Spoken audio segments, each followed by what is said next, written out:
building. High priestess in the building, didn't let my fears kill me. Transmuted my pain in that cleanse in the rain. Down out, I was worth it and I conquered my demons. I accepted my purpose and the goddess I became. But I think you have to question yourself on why you are taking this journey. You know, we all get called, especially with everything going on in this world now. We are called. We come here with a purpose, but it may not be to talk to the dead. It may not be to be a priestess in the community. It may not be to be a baneful worker in this lifetime. And we have to sometimes let go of our expectations of what we think this journey is supposed to be, and just let spirit guide you. Right. I'm in a place where I never thought I would be. I never thought I would be doing readings full time. I never thought I would be doing work full time because that never was on my radar. Right. I'm a massage therapist. I'm a healer, and I enjoy what I do. But spirit has kind of started pushing my business to the side. Mm-hmm. They're like, no, we know you like doing that, but we need you to do this. And all of a sudden, I'm over here cleansing people in their house. I'm cleansing houses. You know, I'm sitting over here thinking I'm fighting demons and all. And I'm like, what? How did I get here? What are we doing? Right. I still question my journey. Always. There's always like, okay, where are we going now? And that part about the expectation, because I will go through these, I think it's yearly now. Every year I kind of go through this where I'm being moved to a different place in this journey, and I'll stop and I'm like, well, wait, we were doing so well over here. Why are we being moved? And like this year, that's why I really put the effort to start the podcast, because it was like, you need to use your voice more than what I have been using it. And I'm like, whatever we're doing, let's do it, you know? And so bringing the conversations with people like yourself on here that are just doing this, most of it is to have these conversations. One, the myths, the bullshit behind it that people think. And then the education, because I think most people are operating in ignorance. That is what society is. It's operating on a high level of fucking ignorance. And we stay there until, boom, somebody kind of opens that door and it's like, oh shit, I didn't know that. So what is your take on, because I do got a pet peeve with most of the TikTokers these days, the TikTokers and IG, and I seen this, and no shade on no races, because I think if you apply yourself, whatever race you are, to whatever religion that you're studying or whatever, kudos. But I have seen some white ladies on YouTube that are teaching voodoo tips, and I've cringed. I've just cringed. You know, I'm like, what do you think about? Here's the thing, and I've never really thought about the race thing on my spiritual journey at all, because I've never been one to appropriate anybody's tradition, and so it just never was a thing for me to really even dwell on. Unfortunately, the best way that I can describe it is spirit will call whoever they want for whatever reason. And we don't always know what people's ancestry is. 100%. I have cousins in Louisiana with blue eyes and blonde hair that pass for white, but they're not white. Right. But they have the ancestry. But I will say this, and my TikTok got banned because I think I was a little bit too bold. They weren't ready for me, because they've deleted my page a couple of different times. Because here's the thing. I have said it before, and I even said it in a TikTok. You have to be called at the table or to the table before you take a seat. Right. You can't just come. I can't just come up to your house and sit at your table and expect to be able to tell you what to do in your house. I don't know you, and that's so disrespectful. Right. And you see a ton of people on TikTok that do that, and it's not just white people. No.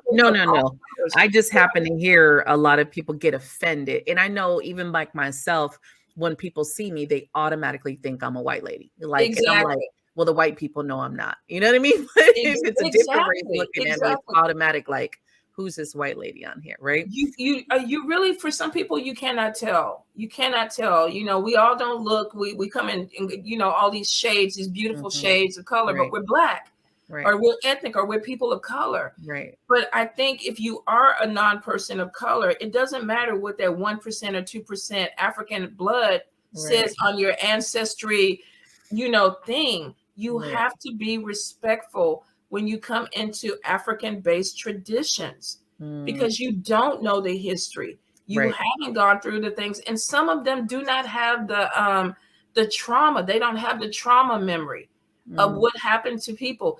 You know, voodoo and hoodoo and things like that. There was a rise up out of opposition. There was the reason that a lot of these spirits are existing is because of opposition, because they were warriors. They came in, and it was because of fights, of conflict that we had to be brought out of. Right. So when I practice an ATR now, and somebody comes in and they're telling me, "Oh, you're being a little too bold, or you're being a little bit too warrior," bitch. Like, do you even understand the background of my history?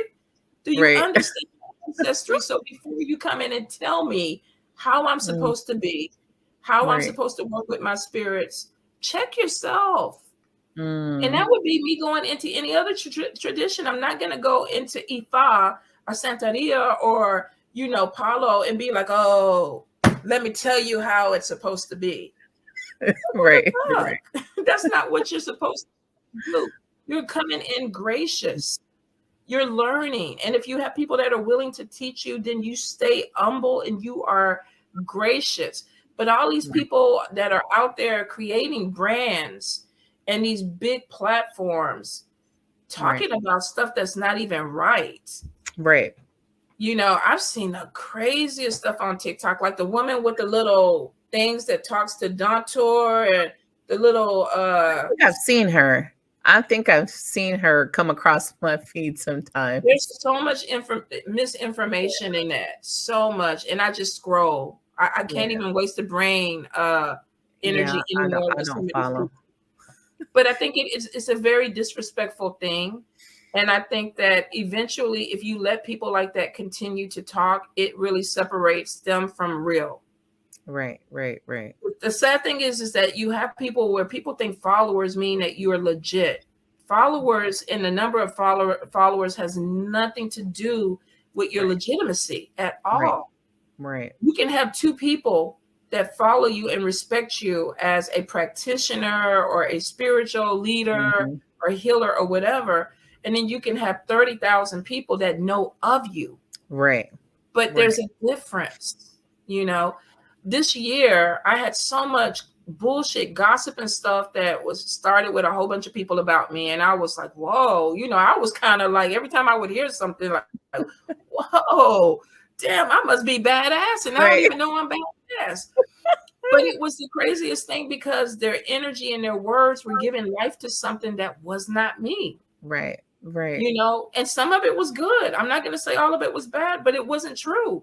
I wish I could claim some of it, but it was not true. So I had to kind of come out and I'm a very, if you know me, you've seen me, I'm a very honest person. If I fuck up, I'm going to be the first person to say I fucked up. You know, this is not right. I saw this the wrong way. I don't believe in leading people on to something that is not right, because my spirits, I answer to spirit. I don't answer to, you know, my ego. If I do something and lead somebody down the wrong way, my spirits are upset with me, and they have a problem. I don't like that. I don't want my spirits to have a problem with me. Right. I did like your flow watching you. That's why, and that's how my team kind of works. They just, you know, pop up on my feed, and I'm like, okay, let's watch. You know, that's how it goes.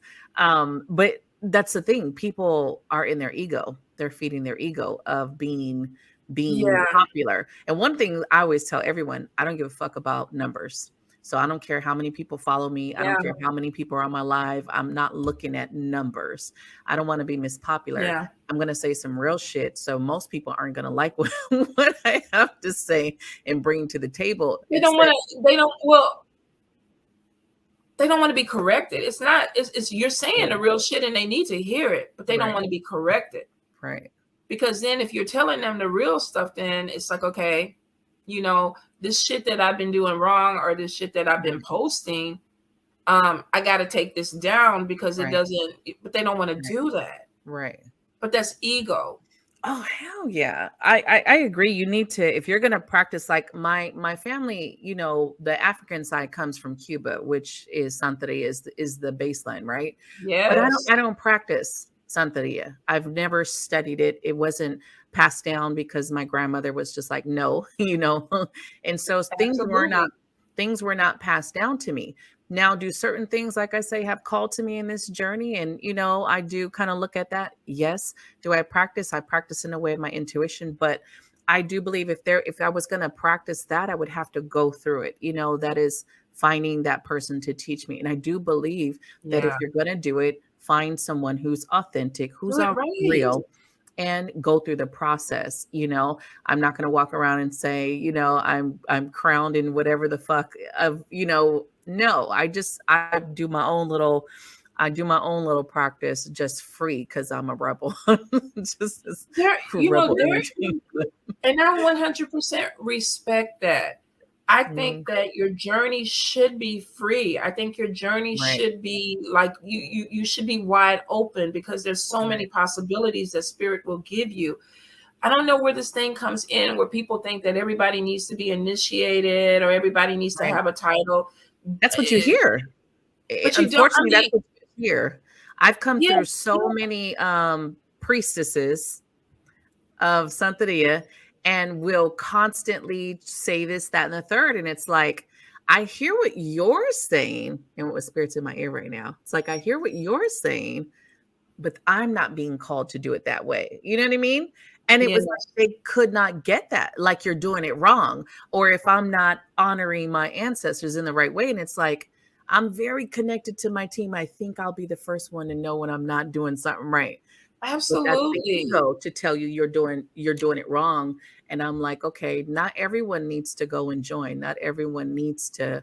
Not everybody wants to, and I think it should be your decision. I Right. think if spirit wanted you to go that path, they would call you. Nobody Right. told me to go into voodoo. Nobody told me that. Spirit led me that way. So it wasn't that, even with the priesthood and everything, when it was first brought to my attention, and my then godfather was like, oh, you know, I'm going to Haiti, you need to do a consult. And my first thing was like, I don't think I'm ready. Mm, I don't think I'm in a position to do this. And he was like, no, no, no, no, no, you need to go ahead and do it. And then I kind of succumbed to that. But I had reservations, and right. we kept talking about it because I didn't feel it. Mm, So I think you have to honor your spirit. I think you have to honor your ancestry. If they want you to do something, they will lead you to it. I came into right. initiation late in life. I was in my 40s, almost Mm, 50 when I initiated. And I think the thing about it is that when I did it, I felt at that point afterwards that, okay, yes, I did the right thing. And when they told me to right. go a little bit further, I did the right thing. But I think that you don't, everybody, that may not be your calling. You already have a blood lineage. This Right. has been practiced in your family. This has been passed down. Now, the only thing that I will say is that when you are serving the Lawa and the Orisha, you need to know proper service. And Mm, that you do need a mentor or somebody to teach you, but that doesn't mean that you necessarily have to initiate and become a priest or a right. priestess. There are a ton of people out here that have the secrets. They know this stuff because people have taught them this Right. stuff through their families. If you go to Haiti, there's a ton of people that have Loa and practice voodoo, but they've never been, you know, in the Jevo. They've never gone through Mm, initiation. And it's because they feel like that they don't have to. You have to respect where you're mm, at. You do. The title, I always tell people, and I somebody told me to stop saying that titles don't matter. Because it does take away from the sacrifices that you take to get the title. So I'm not going to say that the title doesn't matter. When I look at myself as a Mambo, when I go into the community, some people call me Mambo, some people call me Tonya. It doesn't take away mhm. from who I am and what I do with my spirits. If you call me Tonya, I come into your house, I clean your house, I give you a bath, Right. I pray with you, I Right. hug you, and then I go on about the day. If you call me Mambo, I do the same thing. Right. I made sacrifices, and they weren't easy. To earn the respect to be called a Mambo, especially among my peers. Right. But at the end of the day, I'm still the same person. Mm-hmm. You know what I'm saying? So I don't need Right. anybody to bow down. I don't Right. want anybody, like I have some people Right. sometimes on live, they make me feel uncomfortable, like, oh Mambo, we love you, Mambo, mwah, mwah. Right. Right. Right. Oh, I can't. It's like, Yeah. don't. Don't idolize me. Like, it's okay to have that Yeah. respect, but don't idolize. Don't idolize me. Yeah. Exactly. It makes me feel very uncomfortable. My spirits are, my foundation. Right. And so if you wanna give praise to them. Give praise to God, whatever you want to give, but don't do me that way. Right. Yeah. Also, it dehumanizes you in an aspect. Once people start to do that idolization, Yeah. you gotta be perfect. Right. And then everything you need to be is perfect. It's like, no, I'm not perfect. By far am I perfect over here. I'm going through the emotions of life like everybody else. There's so many, and I tell people this, and I'm very honest when I'm on my lives and all that stuff like that. I smoke, I smoke weed, I drink, I try to be in here twerking and shit. Like, I try to do some stuff because that is who I am, and I enjoy who I am. I'm respectful to my spirits, of course. I know how to act in front of my altars and when I'm working with my spirits, but they allow me to be who I am. And then I get these people that tell me, oh, you're supposed to be vegetarian or vegan. Oh, you're not supposed to smoke. Oh, you're not supposed to drink because that's holy and that's what spirit wants. And I'm like, how do you know better what they want than I do when I'm sitting in front of them and they're accepting me for who I am? So I'm like, nah, I'm gonna keep rolling the way I'm rolling until they tell me to stop doing something, and we'll do it. No, I was working and I conquered my demons. I accepted my purpose and the goddess I became.